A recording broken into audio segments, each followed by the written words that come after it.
या बातमीपत्राच्या सुरुवातीलाच एक अत्यंत महत्त्वाची बातमी येते थेट राजकीय वर्तुळातून। सुनील तटकरे आणि प्रफुल्ल पटेल यांनी आता शरद पवारांची भेट घेतल्याची माहिती आता सूत्रांनी दिली आहे। 12 मे रोजी भेट घेतल्याची सूत्रांची माहिती आहे। शरद पवारांना पक्षातील घडामोडीची माहिती दिली असल्याची ही माहिती आता मिळते। तर भेटीत शरद पवार यांना पक्षातील घडामोडींची माहिती यावेळेला तटकरे आणि पटेल यांनी दिल्याची माहिती आहे। आपले प्रतिनिधी गणेश कवडे आपल्यासोबत जोडले गेलेत। गणेश, काय अधिकची माहिती आहे? तटकरे आणि पटेलांची शरद पवारांसोबत भेट घडल्याची माहिती मिळते।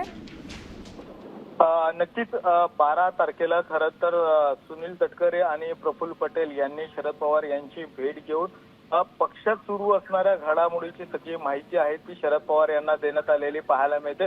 प्रामुख्याने जर बघायचं झालं असेल तर ज्या वेळेस खरं तर निवडणूक आयोगाला सुमित्रा पवार यांनी पत्र दिलं आणि या पत्रामध्ये प्रफुल्ल पटेल असतील या सुनील तटकरे यांना कुठेतरी साईडलाईन केल्याचं सध्या पाहायला मिळतंय आणि या साईडलाईन केल्याच्या नंतरून खरं तर ही भेट घेतली होती आणि याच भेटी दरम्यान आता ज्या काही घडामोडी सध्या सुरू आहेत या सगळ्या संदर्भातली माहिती दिली आहे आणि त्याचबरोबर पार्थ पवार यांचं वाढलेलं वर्चस्व या सगळ्या संदर्भात देखील आहेत ते शरद पवार यांना माहिती देण्यात आलेली आहे। त्याचबरोबर शरद पवार यांना कुटुंब प्रमुख म्हणून देखील पार्थ पवार यांना एक समज देण्यात यावी अशी देखील मागणी करण्यात आलेली आहे। त्यामुळे आता अजितदादांच्या गटातल्या सगळ्या नाराजी नाट्यानंतरून शरद पवार यांकडे खरं तर हा प्रश्न मांडण्यात आलेला आहे, कारण की शरद पवार यांचा देखील पक्ष वेगळा आहे तरी देखील आता पवार कुटुंबीय म्हणून यामध्ये शरद पवार काही हस्तक्षेप करतायत का हे देखील पाहणं गरजेचं आहे। मात्र गेल्या काही दिवसांपासून तटकरे आणि प्रफुल्ल पटेल यांना साईडलाईन केल्यामुळे सगळ्या चर्चेला उधाण आलेलं पाहायला मिळतंय। अगदीच गणेश, धन्यवाद आपण दिलेल्या सविस्तर माहितीबद्दल।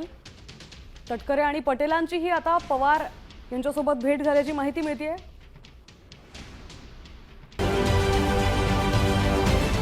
महाराष्ट्रातील सर्व बातम्यांचे विश्वासार्ह व्यासपीठ सकाळच्या सर्व सोशल मीडिया प्लॅटफॉर्मला लाईक, फॉलो आणि सबस्क्राईब करा।